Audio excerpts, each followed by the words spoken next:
Hello and welcome to the video where I talk about the types of malware and try my best to explain to defeat them if possible. It may take a while, but I think we will be able to get through this because I'm suffering already.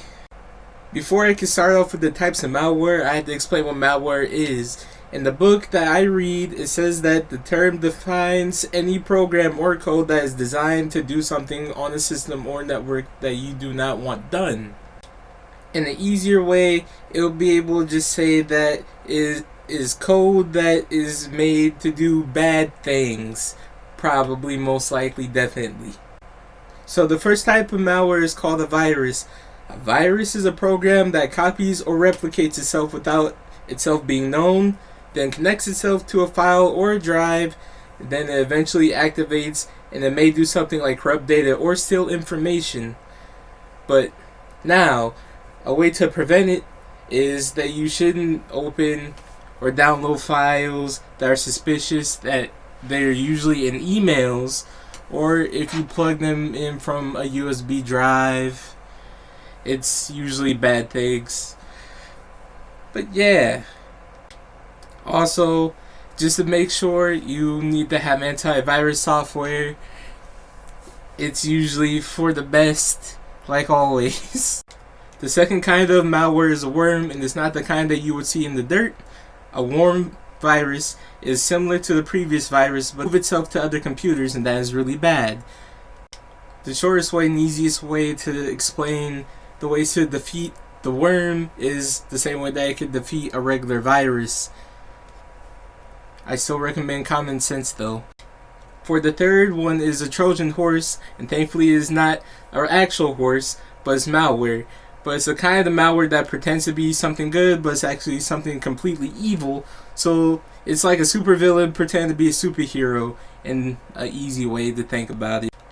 A Trojan horse could also hide in stuff like video games or programs pretending to be security.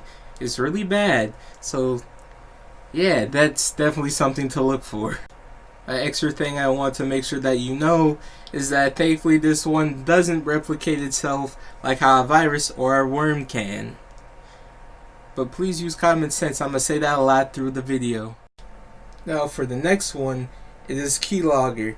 And if you don't know what that is, it's fine, since I'm assuming it's just in case friends, family, whoever sees this before I can actually make it private. Unlisted, that's the word. So keylogger is a type of software that monitors your key presses on a keyboard, so someone or you can see what is pressed exactly. But in the bad hands, someone can steal information, they could get data off of you. They literally could steal anything like passwords, username, emails. It's crazy. Now to prevent keylogger, what you should do is usually have two-step verification, just in case they actually do somehow get see certain emails but they don't have everything. Like, have two-step verification on your phone. It could happen.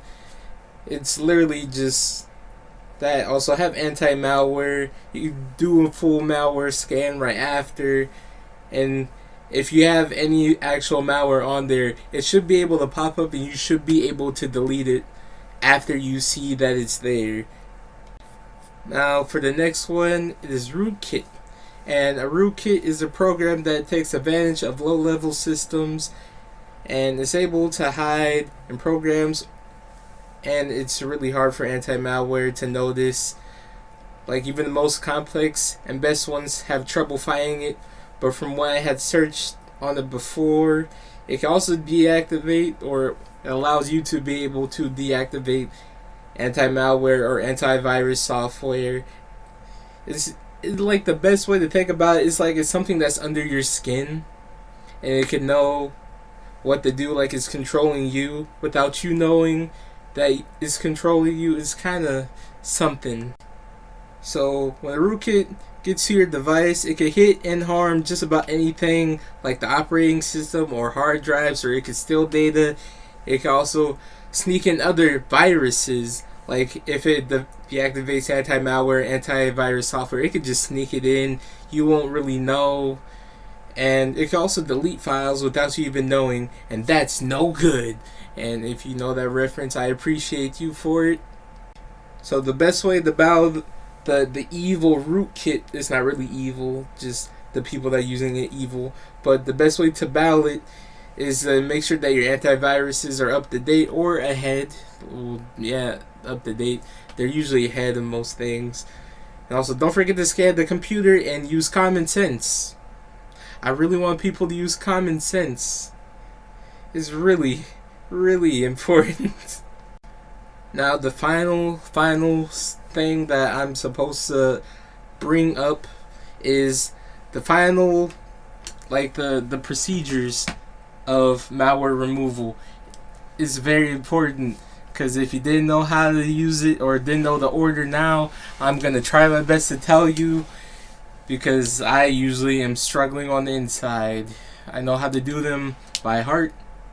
Well, not by heart, kind of by heart. I just am bad at explaining it, so I have to use the book and all that. Alrighty, so the first part of the procedure, or the first procedure to malware removal, is identify and research malware symptoms. So always make sure you know what you're dealing with, because you can't just go into a battle unprepared. It's like, I don't really think Batman really would go into battle like that unprepared. So I wouldn't want you to do the same or not be the same like Batman. It's kind of, just make sure you're prepared. The second step is to quarantine the infected system. So make sure it's alone. Like, you do not want it connected to anything online. Everything has to be offline and nothing has to be connected so it could pass to any other computers. It will stay right there, so imagine that you're cutting its wings. It will stay right where it's at. It's like it's being grounded. So the third step is to disable system restore or time machine or whatever is equivalent. It would be bad if your last save would be one that, well, the one where malware would still be there. Then what's the point? You kind of messed everything up. Yeah, that would be something that you would want, would you? Because I know I definitely wouldn't. That would be a nightmare. Now for the fourth step is remediate the affected system. So just update the anti-software and scan and user removal techniques like safe mode, pre-installation environment, something like that. Just make sure everything is good, up to date. Yeah, okay. The fifth is schedule, scan, and run updates. I usually have that already set up, but I usually would recommend at least once a week. But that's just me.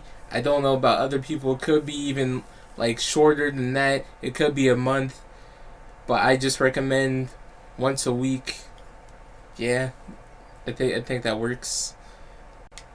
So number 6 is enable system restore or something equivalent, and make a restore point or something that does the same thing. Basically, is just that they're different things and they do the same thing but have different names on different operating systems. And the only thing I'm thinking right now is Windows. Like, literally the first thing that comes to mind is Windows. So yeah. Now, number 7, which is the final one, is educate the user.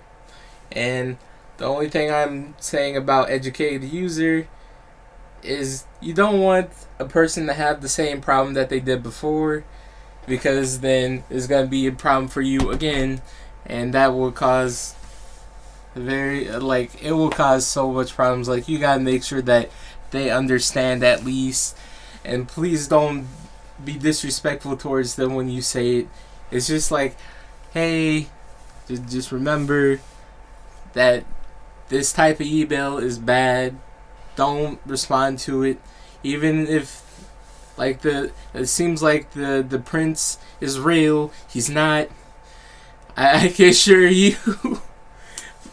Or don't answer a phone call and let them do whatever. But yeah, I think that I've now hit 10 minutes, so I think I should be done. So yeah, this is the first video of this year. I hate doing these. Alrighty, I'm probably gonna like upload this and then go to sleep. So yeah. I'm Goku, you're watching Disney Channel and I'm sleepy.